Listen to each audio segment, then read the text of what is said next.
Welcome, my friends, to today's episode. Welcome.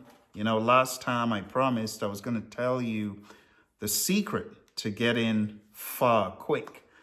I kind of told you about how I was able to very rapidly get better and better and better. And within 3 months of learning, I started playing in services as the main keyboardist, no one else.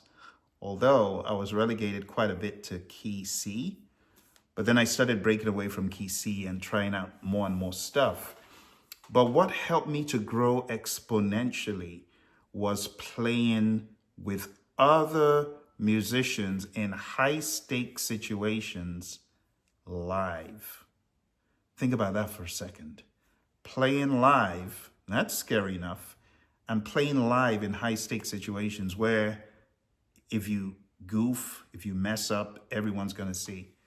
And everyone's just going to be like, And being exposed to those high stakes situations, playing in services in front of hundreds of people, where you could hear a pin drop, that helped me get good quick. And within a year, I had joined a band, and that band would go out and play. And as a result of being told, hey, it's your turn to solo, I had to learn how to do it. I had to pick up all those skills. So I started eating like crazy, started eating all sorts of music. I listened to everyone from Shirley Caesar, the Hawkins, James Cleveland, all the greats from back in the day, Andre Crouch. And as the 90s began to emerge, the Clark Sisters, Common from back in the day, Kirk.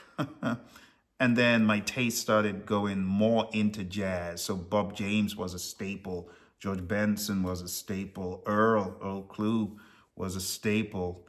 And then towards the mid to late 90s, I started getting more into the hardcore jazz, like McCoy Tyner, Chick Corea, Keith Jarrett. I became so obsessed listening to Keith on the regular. I cannot count how many times I listened to his, the CDs my sister would get me over and over and over and over again. And my sister would record sometimes entire episodes of London Jazz FM because she knew I loved to listen to London Jazz FM. And I would miss the episodes, but she would record them for me and I would listen.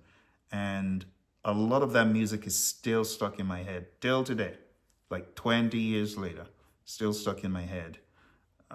So I would play live, I would listen, and then I would apply. And then I started composing. Anyone can compose, anyone. Mariah Carey in her masterclass, she actually shows how she uses her voice like an instrument to compose. Anyone can compose. You can have an idea. So you as a musician who's learning an instrument such as the piano, you can compose. Have a composition. I remember my first composition, I was about 10. I couldn't even tell you a C from a B flat to save my life. But I composed songs at that age and I composed instrumentals, even though I didn't know what I was doing. But I had the ear for it. So I want to challenge you. Number one, play live. Number two, if you can, join a band, even if you're just carrying the equipment. Just join a band so you can learn group dynamics and so you can be exposed to this stuff. And then start applying what you're learning and compose. The summary is you got to be doing. You got to be about the business of doing the music. I know there's a time to practice and to get good, but getting good doesn't happen overnight. So if you're waiting to when you're good before you begin doing anything outside, no. Make it a social experiment to go to a music store, sit down in the middle, and play the little you know. And begin building. You got to build your confidence. Some people are like, oh, I'm not that good. I don't want to play live. You're shooting yourself in the foot.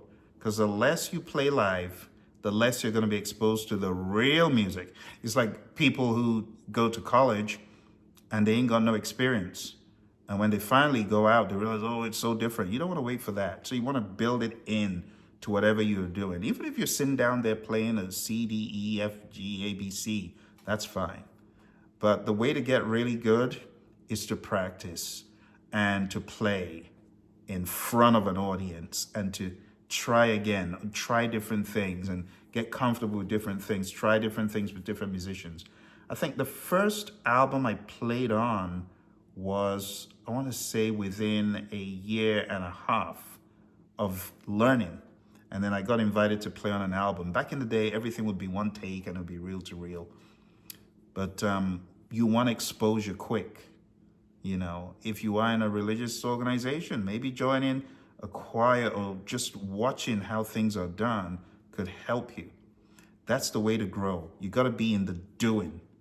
And the problem with a lot of people, they're scared of the doing. They're like, oh, I just want to be in my house behind my little piano. I don't want anyone to make me do what I don't want to do. Well, if you want big results, you got to put yourself out there, my friend. You got to be among other musicians, and you got to be learning by trading with other musicians. When I say trading, you play a solo, they play a solo, and you go back and forth. And I cannot tell you how much I've learned from being exposed to that world of music where musicians interact. Okay?